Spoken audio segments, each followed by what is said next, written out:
Olá, pessoas que estão aqui no canal Espiritismo em Foco. Vamos dar continuidade ao estudo dirigido do livro O Céu e o Inferno, ou A Justiça Divina segundo o Espiritismo, de Allan Kardec, que faz parte, da codificação espírita, é o quarto livro da codificação espírita. Então vamos, nesse vídeo agora, entrar no capítulo 6, a doutrina das penas eternas, Nós aqui, que estamos acompanhando esse estudo, vocês aí, eu aqui, já falamos realmente, da questão do materialismo, do niilismo, do temor da morte, do céu, do inferno, o purgatório, que foi o capítulo anterior, o vídeo anterior. E agora vamos aqui à doutrina das penas eternas. Chega a embolar a língua, Então aqui nós temos aqui alguns subitens, Vamos agora nesse vídeo trabalhar dois deles, O subitem a origem da doutrina das penas eternas, Qual a sua origem, e os argumentos a favor das penas eternas, Os argumentos que favorecem essa teoria. Então vamos lá. Origem da doutrina das penas eternas. Item 1. A crença, A crença na eternidade das penas perde, cada dia, tanto terreno que, sem ser profeta, cada um pode prever-lhe o fim próximo. Quer dizer, Kardec está querendo dizer que essa doutrina das penas eternas, com o passar do tempo, está se tornando obsoleta, Apesar de hoje, ainda no século XXI, muitos segmentos, muitas pessoas ainda acreditam e professam essas penas, Mas vamos dizer que com relação ao passado, elas vêm se tornando obsoleta em termos gerais, em números, Ela, essa pena, ou melhor, essa crença nas penas eternas, ela foi combatida com argumentos tão poderosos e tão peremptórios, olha que palavra forte, que parece quase supérfluo dela ocupar-se de hoje em diante, e que basta deixá-la morrer aos poucos, quer dizer, definhar. Entretanto, não se pode dissimular que, por caduca que seja, é ainda o ponto de reunião dos adversários das ideias novas, ou seja, as ideias novas trazidas pelo espiritismo, pela doutrina espírita. Então, é a reunião dos adversários das ideias novas o que defendem com mais obstinação, porque é um dos lados mais vulneráveis e prevêem as consequências do seu fracasso.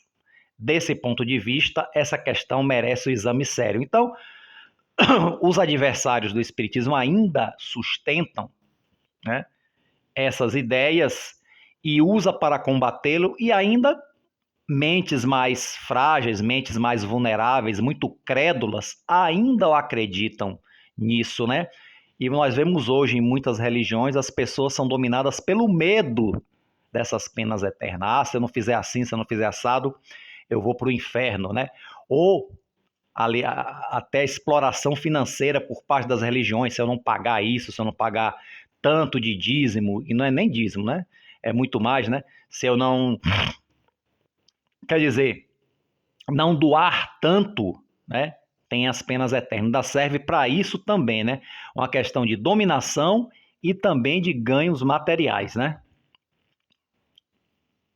Item 2. A doutrina das penas eternas, bem como a do inferno material, que nós vimos no capítulo 4, O inferno físico, que é um absurdo, Como a gente viu lá, do inferno material, tiveram a sua razão de ser quando esse temor podia ser um freio para os homens pouco avançados, intelectual e moralmente. Então servia como um freio, quer dizer, teve o seu valor no seu tempo, Do mesmo modo que não foram, senão pouco ou nada impressionados pela ideia das penas morais, não o teriam sido mais pelas das penas temporárias, Então, pessoas com mente pouco evoluídas, homens e mulheres ainda muito embrutecidos, não chegaria ao raciocínio que nós temos hoje, né? Das penas temporárias, da reeducação espiritual, né? Precisavam desse choque, vamos dizer assim, né? Como já se usou muito com as crianças, o bicho-papão. Não faça isso, senão o bicho-papão pega, né? O que hoje está uma coisa obsoleta, né? Eu não vejo mais ninguém usar isso com as crianças, não. Se usarem ainda, não é com as pessoas do meu convívio, né? Bom, pena não ter pelas penas temporárias. Bom, ponto e vírgula. Não compreenderia mesmo estes, né, embrutecidos, não compreenderia mesmo a justiça das penas graduadas e proporcionais, porque não estavam aptos a compreender as nuances delicadas do bem e do mal, nem o valor relativo das circunstâncias atenuantes ou agravantes. Imagina, se essas circunstâncias acontecem até no nosso direito, no mundo físico, porque no mundo espiritual, que é a justiça de Deus plena, isso não seria levado em consideração, né? Item 3. Quanto mais os homens estão próximos do estado primitivo, tanto mais são materiais, né? As suas ideias são mais materializadas, né? Podemos dizer assim, né? O senso moral é o que se desenvolve neles o mais tardiamente, né? Demora mais. Por essa razão, não podem fazer senão uma ideia muito imperfeita de Deus e de seus atributos, e não menos vaga da vida futura. Veja que a crença num Deus terrível, vingativo, prepotente, né, que vigora em muitos textos do Velho Testamento, está ali, né? Porque havia ali sociedades de pessoas ainda muito embrutecidas, ignorantes na antiguidade, né? Não eram todos assim, mas ainda era uma grande massa disso, né? Bom, assemelham Deus à sua própria natureza. Ora, na época do politeísmo, né? Os deuses tinham atributos muito humanos, né? Se a gente vai parar os deuses da mitologia grega, os deuses da mitologia nórdica, de todas as mitologias, né? As mitologias dos países africanos também. Os deuses com atributos humanos, né? Com vaidade, com orgulho, com ciúme, com prepotência, né? Com ira. E o Deus do Velho Testamento também, né? O Deus único do monoteísmo, também com esses atributos, né? Da vingança, da prepotência, da ira, né? Então, nesse aspecto, a monogamia, o acreditar em Deus nesse aspecto, nesse contexto, não se diferenciava muito da crença nos deuses. A diferença é que aqui era uno e lá eram vários, era poli, né?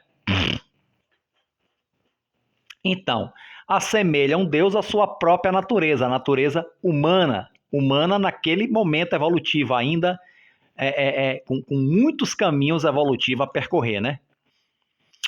É para eles um soberano absoluto, tanto mais temível porque é invisível. Olha só, ninguém sabe onde está, né? Igual a um monarca despótico, quer dizer, tirano, ditador, né? Oculto em seu palácio, que não se mostra nunca aos seus súditos. Olha só, isso, né? Ele não é poderoso senão pela força material, porque não compreendem a força moral. Estão sempre mandando castigos materiais. Então, qualquer catástrofe era associado à ira, à raiva de Deus. Olha o dilúvio, né, que acabou com toda a humanidade, menos uma família e grupos de animais que ficaram na arca, né? Não vem senão armado do raio, ó, Zeus, né?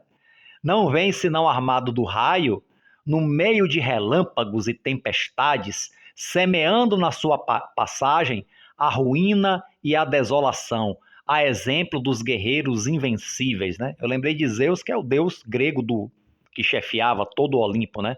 Todo o panteão de deuses, né?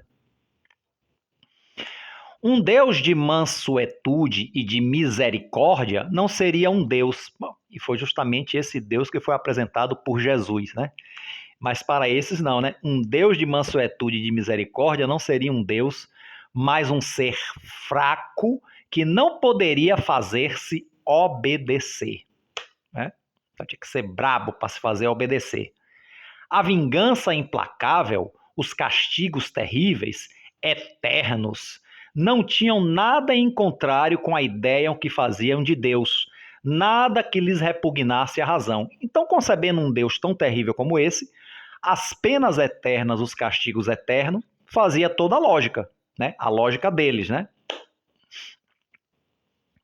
Implacáveis, eles mesmos, em seus ressentimentos, cruéis para com seus inimigos, sem piedade para com os vencidos, Deus lhe era superior, deveria ser ainda mais terrível. Inclusive, muitas mortes, muitos genocídios, mortes, violências eram feitas em nome de Deus, ou de um Deus, na era politeísta, né? Para tais homens, seriam necessárias crenças religiosas assimiladas à sua natureza ainda rude, né?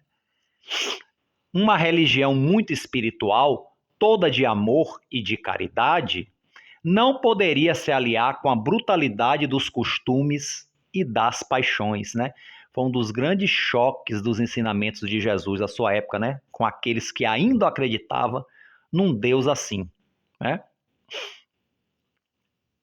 Então, até muitos seguidores dele acreditavam que ele ia, apesar de toda a exemplificação de amor que ele mostrava, de cura e tudo mais, que ele ia, em algum momento, se rebelar, usar o seu poder contra o Império Romano para libertar o povo. Alguns acreditavam assim ainda, seguidores dele, né?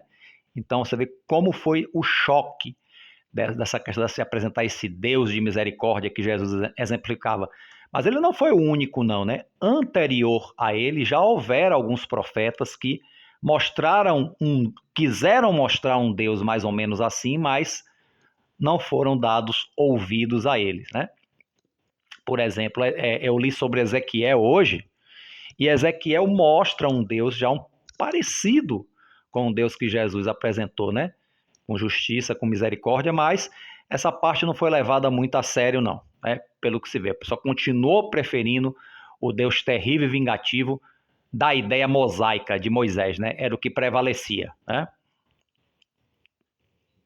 Bom, não censuremos, pois, né? Até referi à lei mosaica aqui, né? Não censuremos, pois, a Moisés pela sua legislação draconiana de dragões, né? Que teve dificuldade para conter seu povo indócil, nem de ter feito de Deus um Deus vingativo. Quer dizer, tá dizendo que houve uma necessidade, que o povo era tão brutalizado que Moisés teve que impor um Deus assim, né? Era necessário, nessa época, a doce doutrina de Jesus não poderia encontrar eco e teria sido ineficaz. Então, esse período de Moisés, se apresentasse a doutrina de Jesus, não teria sido eficaz. Veja que a época de Jesus já foi difícil, né? Mas os espíritos já estavam mais dóceis aos ensinamentos de Jesus. Ainda assim foi difícil, imagine na época de Moisés. Então, na época de Moisés havia a necessidade, né, de mostrar um Deus assim para conter as paixões daquele povo ainda muito brutalizado, né? E muito idólatra, inclusive, né? Precisavam de imagens materiais, né? Item 4. À medida que o espírito foi se desenvolvendo, o véu material, pouco a pouco, se dissipou e os homens se tornaram mais aptos para compreenderem as coisas espirituais, né? Então, à medida que o espírito foi caminhando, foi evoluindo, né? Ascendendo, né? Mas a isso não se chegou senão gradualmente, né? Gradativamente. Quando Jesus veio, pôde anunciar um Deus clemente, falar do seu reino que não é deste mundo, que muita gente acreditava que as conquistas materiais que tinham a ver com a vontade de Deus, mas Jesus veio dizer que o reino de Deus não é desse mundo, nem a felicidade é desse mundo, e dizer aos homens: amai-vos uns aos outros, Fazei o bem àquele que vos odeiam, ao passo que os antigos diziam, olho por olho, dente por dente. E olho por olho, dente por dente, gente, já era uma evolução, viu? Porque antes do olho por dente de Moisés, era muito pior. Pelo menos ali se estabeleceu uma regra. Aquele que te fez o mal, você faz o mal só a ele na mesma proporção do que ele te fez, né? Então, se ele te deu um empurrão, você vai lá e empurra ele também. É na proporção. Então, já é uma evolução, né? Por incrível que pareça. Ora, quais eram os homens que viveram ao tempo de Jesus? Eram almas criadas novas e encarnadas? Se assim fora, Deus teria, pois, criado ao tempo de Jesus almas mais avançadas que ao tempo de Moisés.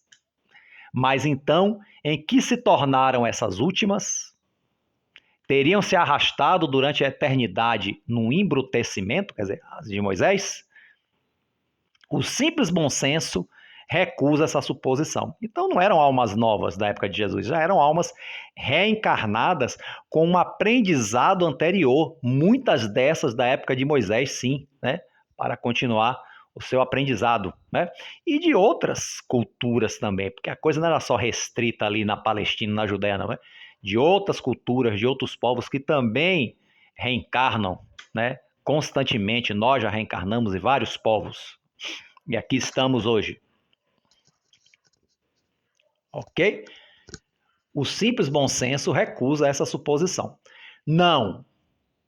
Eram as mesmas almas que, depois de viverem sob o império da lei mosaica, haviam, durante várias existências, adquirido conhecimento suficiente para compreenderem uma doutrina mais elevada e que hoje estão bastante avançadas para receberem conhecimento ainda mais completo. Então, eram os mesmos lá do passado que reencarnam e que lá tiveram a necessidade de receber aquela lei mais dura de Moisés e que hoje já estavam aptos a aprenderem a doutrina mais branda de Jesus, né?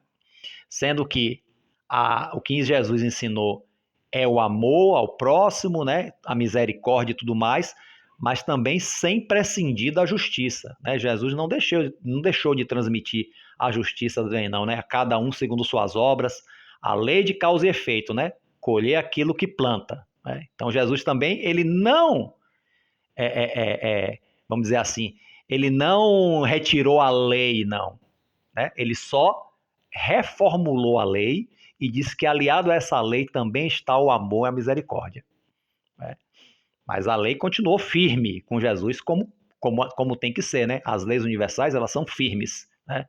São, como é que se diz? Incorruptíveis, né? São eternas. 5. Item 5. Entretanto, o Cristo não pôde revelar aos seus contemporâneos todos os mistérios do futuro.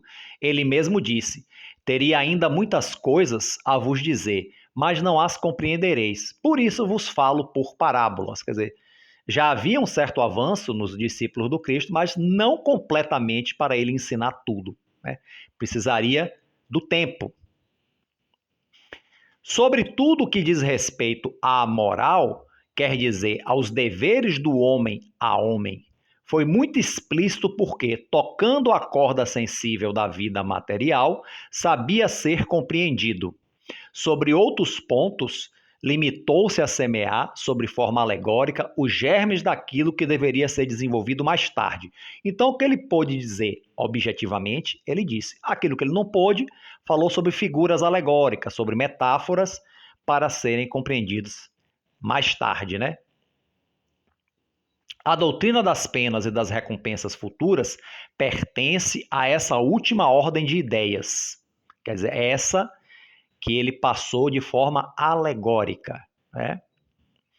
Metáforas, porém não desprovido de verdade. Aliás, muitas verdades estão nessas parábolas, como a gente chama, né? Então, a doutrina das penas e das recompensas futuras pertence a essa última ordem de ideias. A respeito das penas, sobretudo, não poderia romper de repente com as ideias recebidas, assim, né? Causaria, né, uma cisão, né? Veio trazer aos homens novos deveres, a caridade e o amor ao próximo, substituindo o espírito de ódio e de vingança, a abnegação substituindo o egoísmo. Isso já era muito. Para aquele povo ali já era muito.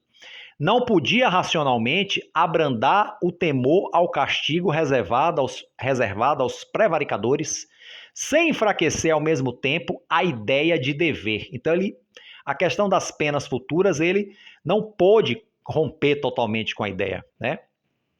Porque senão eles podiam interpretar à sua maneira, né? Prometia o reino dos céus aos bons, e esse rei aos bons. Esse reino estava, pois, interditado aos maus. Para onde iriam eles, os maus, né? Já que ele prometia o reino dos céus aos bons?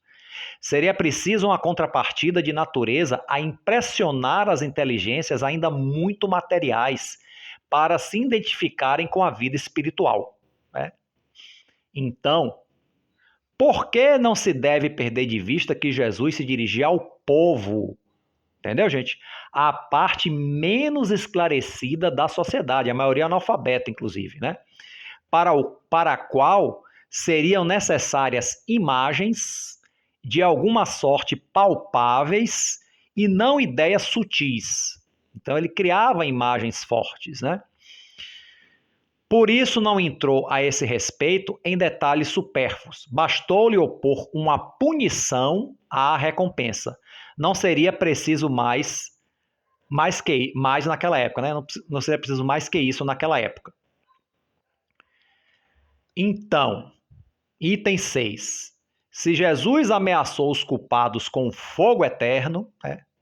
Ele usou essa expressão, ameaçou-os também de serem atirados à Gêena. Ora, o que era Gêena? Quer dizer, Geena. Resposta: um lugar nas proximidades de Jerusalém, um depósito onde se atiravam as imundícies da cidade. Olha só. Seria preciso, pois, também tomar isso ao pé da letra? Não. Então, um lugar ruim. Quer dizer, se você não for uma alma boa, você vai para um lugar daquele, né? Onde são atiradas o que a cidade tem de pior, é lá que fica, né? Então, fazendo um comparativo com a destinação espiritual àqueles que são perversos, são ruins, né? Então, era uma dessas figuras enérgicas com a ajuda das quais ele impressionava as massas. Não ocorria o mesmo com o fogo eterno. Se tal não tivera sido seu pensamento, estaria em contradição consigo mesmo, exaltando a clemência e a misericórdia de Deus, porque a clemência e a inexorabilidade são contrários e se anulam, claro, né? Jesus não podia se contradizer. Seria, pois, equivocar-se estranhamente sobre o sentido das palavras de Jesus, vendo-se nelas a sanção do dogma das penas eternas, enquanto todo o seu ensinamento proclama a mansuetude do Criador. Então, gente, ele passa, né, realmente a justiça, a misericórdia de Deus e tudo mais, mas ele não abre mão totalmente das chamadas penas, né, do fogo eterno, quer dizer, da situação ruim depois da morte. Ele não podia tirar isso de uma vez, porque as almas ainda pouco desenvolvidas para isso não teriam compreendido. Então ele precisava mostrar que havia uma consequência ruim para uma causa ruim. Então quem praticava o mal, quem era perverso, ia sofrer as consequências num lugar mau e perverso também. Então por isso que ele manteve ainda o símbolo do fogo eterno, ou fogo do inferno, né? Ou Gêena, né? Que é o lixão lá de Jerusalém, né? Vamos dizer assim. Na oração dominical, nos ensina a dizer: Senhor, perdoai as nossas ofensas, como nós perdoamos aqueles que nos ofenderam. Olha só. Se o culpado não tivesse nenhum perdão a esperar, seria inútil pedi-lo, né? Mas se esse perdão não tem condições, é uma graça, uma remissão pura e simples da pena incorrida? Não. A medida desse perdão está subordinada à maneira pela qual seremos perdoados. Então, eu serei perdoado na medida que eu também perdoar. É a lei de justiça. Quer dizer que se nós não perdoarmos, não seremos perdoados. Deus, fazendo do esquecimento das ofensas uma condição absoluta, não poderia exigir que o homem fraco fizesse o que ele, todo-poderoso, não faria. Oração dominical é um protesto diário contra a eterna vingança de Deus. Então, Jesus usava a figura do fogo eterno, mas já mostrava que a misericórdia de Deus, o perdão, não corroborava com as penas eternas, com as penas sem remissão, de você ir para o inferno e ser eterno aquilo. Então, o próprio ensinamento sobre a essência de Deus já diluía isso aí. Né? Porque ele... Ok. Item 7. Para os homens que não tinham senão uma noção confusa da espiritualidade da alma, tipo Nicodemos. Nicodemos tinha boa vontade, né?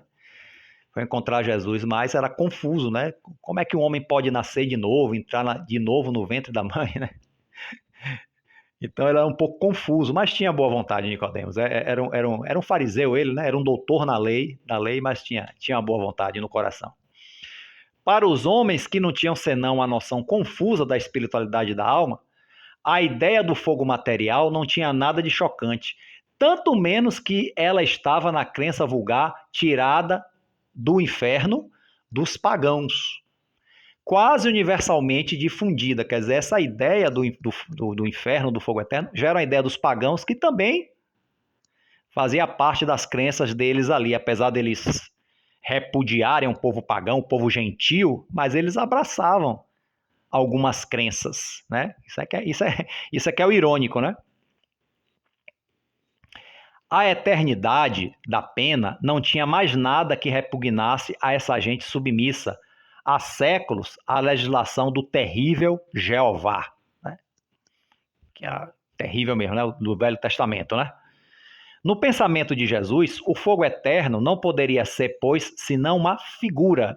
Ele usava o fogo eterno, o fogo do inferno, como uma figura para chamar a atenção sobre a maldade, mas não que era uma realidade. Quer dizer, nós podemos conversar aqui e usar uma metáfora, né, gente? Eu estou morrendo de fome. Eu não estou morrendo de fome, eu só estou com muita fome. Não é verdade? Vou sair daqui que eu tô atrasado, vou voando. Eu não sei voar. O que é que a gente interpreta? Que eu vou o mais rápido possível. Então é isso. Nesse aspecto ele usava essas figuras do inferno, do fogo eterno, para chamar a atenção, né? Então, pouco lhe importava que essa figura fosse tomada ao pé da letra. Muitos tomaram ao pé da letra. Mesmo saindo da boca de Jesus como uma metáfora, muitos tomaram ao pé da letra. Mas pouco lhe importava que essa figura fosse tomada ao pé da letra, se devia servir de freio. Como as ideias de Moisés mais brutas serviram de freio, então aqui em Jesus essa ideia ainda era um freio necessário, né? Evitava da pessoa, se não deixar de fazer o mal, não fazer pelo menos muito mal, né? Já dava esse temor já dava uma certa freada, né? Era um freio de mão, como se diz, né?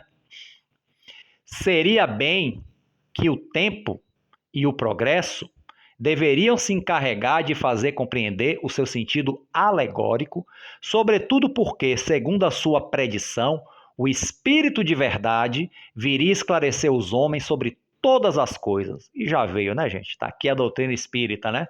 Nos esclarecendo. Não é uma maravilha? Acho uma maravilha essa doutrina espírita. É isso aí. O caráter essencial das penas irrevogáveis é a ineficácia do arrependimento. Então, o que adianta se arrepender se você já está condenado, né? Ora, Jesus jamais disse que o arrependimento não encontraria graça diante de Deus.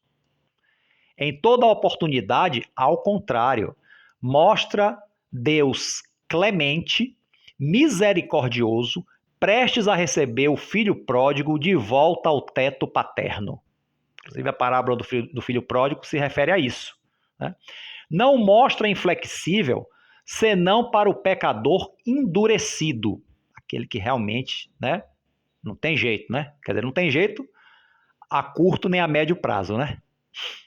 Mas se tem o castigo numa das mãos, na outra tem sempre o perdão, prestes a se estender sobre o culpado, desde que se volte sinceramente a ele. Né? Realmente, tenha sinceridade. Este não é certamente o quadro de um Deus sem piedade.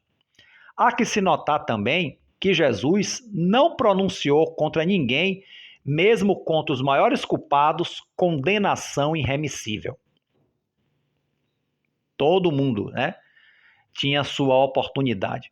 E além do mais, gente, vamos entender, se Jesus dizia que vão para o inferno, vão para o fogo eterno, não necessariamente ele está falando do inferno físico, como na crença, mas o nosso inferno interior, porque tudo aquilo que a gente faz de mal volta para a gente e a gente acaba vivendo um inferno, sim. Quando a gente lê os livros mediúnicos e vê aqueles espíritos nas regiões inferiores da espiritualidade sofrendo horrores, né, naqueles charcos ou em lugares desérticos, sempre são lugares desolados, que a mente doentia plasma, né? Você pergunta, onde é que você está, meu amigo? Estou no inferno, porque ele está vivendo aquilo ali dentro dele, né? Ou então reencarnações muito sofridas. O que é que você está vendo? Ah, minha vida é um inferno. Então, pode-se também interpretar essa coisa que Jesus disse nesse sentido. Se você for duro, for mal, for perverso, vai para o fogo do inferno, vai para o fogo eterno, né? Como essa figura de viver. E mesmo porque, gente, quando o espírito está em sofrimento, ele perde tanto a noção, como nós já vimos nos relatos de André Luiz, de Filomeno de Miranda, né? Que ele perde a noção de tempo e acha que aquilo ali vai ser eterno, que aquilo ali não vai ter fim, né? Até ele ser socorrido, ter condições de ser socorrido e voltar à realidade, né? Por exemplo, André Luiz mesmo, em Nosso Lar, ele disse que perdeu a noção de tempo, aquilo ali ele estava vivendo a eternidade, naqueles tormentos ali, né? E por aí a gente vai. Item 8. Todas as religiões primitivas, de acordo com o caráter dos povos, tiveram deuses guerreiros que combatiam à frente dos exércitos. Somente se você assistir a série Vikings, né, ou Vikings, como queiram chamar, você vê que eles estão sempre colocando os deuses na frente, né, nas suas batalhas, nas suas guerras, né, aquela coisa toda, inclusive batalhas sem ética nenhuma, que são invasões, né, apropriações indébitas, que eles são realmente, e eles acham que assim estão agradando os deuses, né? Então, isso aí, deuses politeístas, né? O deus da guerra, no caso aí dos vikings, né? Eram os deuses do trovão, como o Thor, né? Que virou super-herói, né? Mas o Thor e outros deuses, eu não lembro do nome dos deuses agora, né? Eu vi a série toda, mas não memorizei, mas vários deuses que representam várias coisas, né? Naquela sociedade. No caso aqui dos hebreus, era Jeová ou Yahvé, né? Era um só, mas também tinha essa mesma coisa de guerrear para agradar a Deus, conquistar para agradar a Deus, né? Então, todas as religiões primitivas, de acordo com o caráter dos povos, tiveram deuses guerreiros que combatiam à frente dos exércitos. O Jeová dos hebreus lhe fornecia 1000 meios de exterminarem seus inimigos. Olha só, quer dizer, os inimigos não eram filhos dele também, né? Ele só era Deus, só era criador daqueles ali, né? Engraçado, né? Recompensava-os pela sua vitória ou punia-os pela derrota. Se ganhar, se vencer, ganha doce. Se perder, é castigado. Olha só. Ainda recompensava ou punia se perdesse a batalha, né? Segundo a ideia que se fazia de Deus, aqui nesse caso, né, o Jeová, acreditava-se honrá-lo ou apaziguá-lo com o sangue dos animais ou dos homens, né? Se faziam sacrifícios de animais e muitas vezes sacrifícios de pessoas, para o sangue ser uma oferenda para Deus. Daí os sacrifícios ensanguentados que desempenharam tão grande papel em todas as religiões antigas.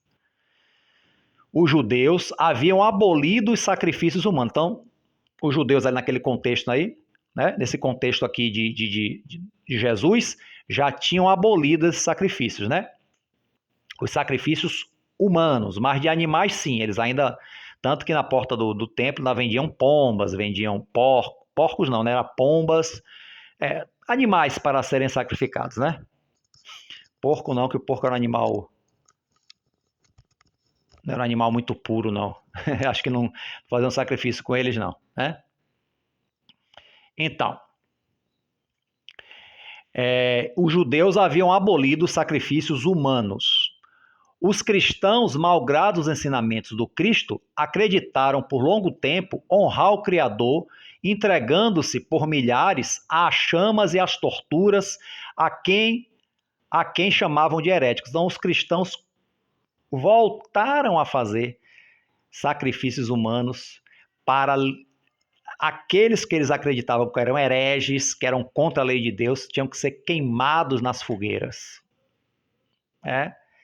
O que não deixa de ser um sacrifício humano também.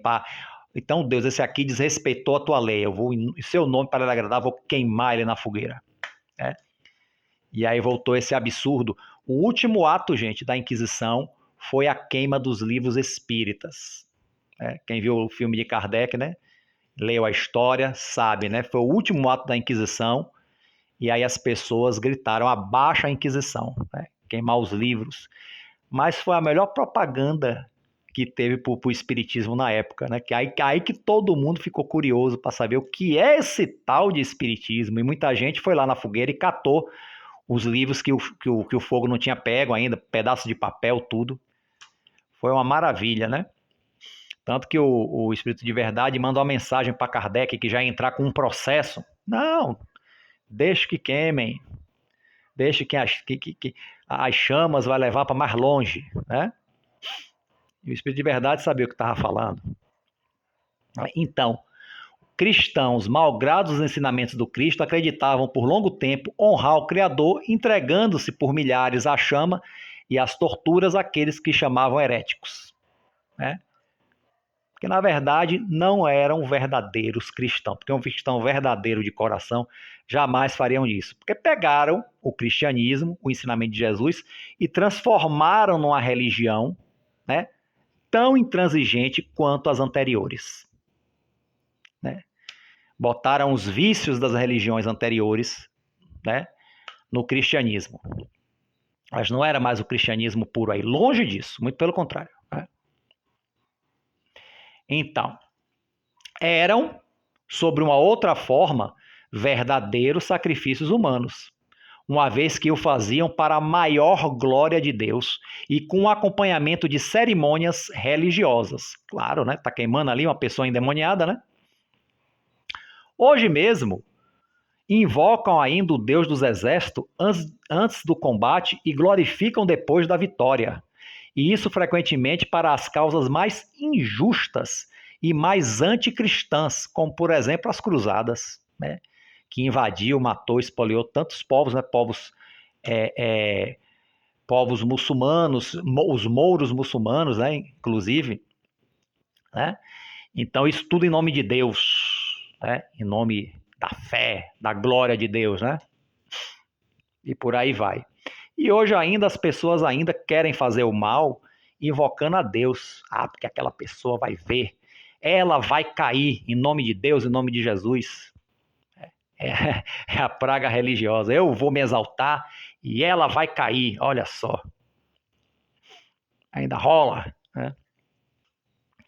Item 9. Quando o homem é lento para se desfazer dos seus preconceitos, dos seus hábitos, das suas ideias primitivas. Né? Quanto não? Eu acho que eu li errado. Isso aqui é uma afirmativa de Allan Kardec. Quanto o homem é lento para se desfazer dos seus preconceitos, dos seus hábitos, das suas ideias primitivas, que a gente é muito lento, né? Para abrir mão dos preconceitos e dos hábitos nocivos, né? 40 séculos nos separam de Moisés. E nossa geração cristã vê ainda traço dos antigos usos bárbaros consagrados ou pelo menos aprovados pela religião atual. Olha só, né? Foi preciso o poder da opinião dos não ortodoxos, daqueles que foram considerados heréticos, para pôr termos às fogueiras, quer dizer, para acabar com as fogueiras da Inquisição, e fazer compreender a verdadeira grandeza de Deus, que não tem nada a ver com isso, quer dizer, ainda conservando aquelas coisas de Moisés, as religiões modernas, né? De até então aqui, né? Hoje tem muita religião que, se pudesse botar a fogueira, botava, viu, gente?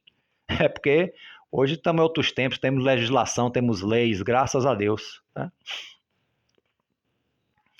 Mas a falta das fogueiras, quer dizer, não tem fogueiras, mas a falta das fogueiras, as perseguições materiais e morais ainda estão em pleno vigor, assim como a ideia de um Deus cruel está arraigada ao homem. Então, assim, não tem a fogueira, mas as perseguições continuam, né? Como Kardec foi perseguido, como os espíritas foram perseguidos, né? Inclusive aqui no Brasil, no início do século XX, como as religiões de matriz africana foram perseguidas, era até contra a lei praticar. Hoje a lei permite, mas ainda são perseguidas de outras formas, né? Então as perseguições continuam até hoje no século XXI, né? Por causa disso, né? Então, a perseguições materiais e morais ainda estão em pleno vigor, assim como a ideia de um Deus cruel está arraigada ao homem, né? No homem, né? Alimentando pelos sentimentos que lhe foram inculcados na infância, pode o homem se espantar de que o Deus que se lhe apresenta como honrado por atos bárbaros condene a torturas eternas e veja, sem piedade, os sofrimentos dos condenados? Né? Então, pode-se pensar algo assim? E aí, resposta: sim, são filósofos ímpios, segundo alguns, que se escandalizam em verem o nome de Deus profanado por atos indignos dele. São aqueles que o mostraram aos homens em toda a sua grandeza, despojando-os das paixões e das baixezas humanas, que se lhe dispensavam a crença não esclarecida. Então, vocês entenderam, gente, a pergunta? Né? Então, assim,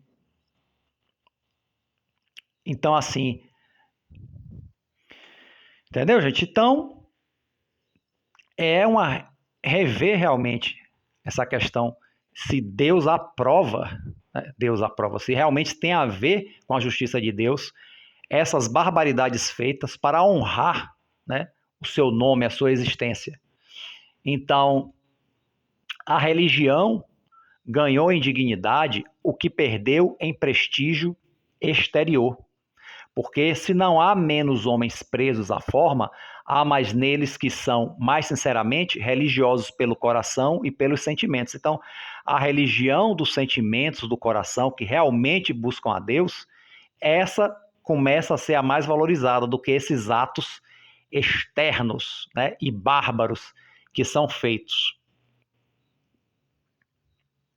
Mas, ao lado destes, quantos que, permanecendo na superfície, foram conduzidos à negação de toda a providência, por falta de ter considerado oportunamente as crenças religiosas em harmonia com o progresso da razão humana, fez-se nascer entre alguns o deísmo, entre outros a incredulidade absoluta. Deísmo, gente, é a crença em Deus, né? Entre alguns o deísmo, entre outros a incredulidade absoluta. Entre outros o panteísmo, né, que nós já vimos isso, né, no primeiro capítulo, quer dizer que o homem faz a si mesmo Deus, na falta de ver um bastante perfeito, quer dizer, projeta em Deus aquilo que ele é, as suas baixezas humanas, como já se fazia no politeísmo, ok? Então assim terminamos aqui o item 9 e terminamos esse subtítulo aqui, né? E chegamos ao final do vídeo, ok? A origem, né, da doutrina das penas eternas. Então, a todos que chegaram aqui, leiam também o texto, façam sua leitura, suas próprias considerações. e até o próximo vídeo para continuar com o nosso estudo, se Deus quiser. Um forte abraço e fiquem com Deus.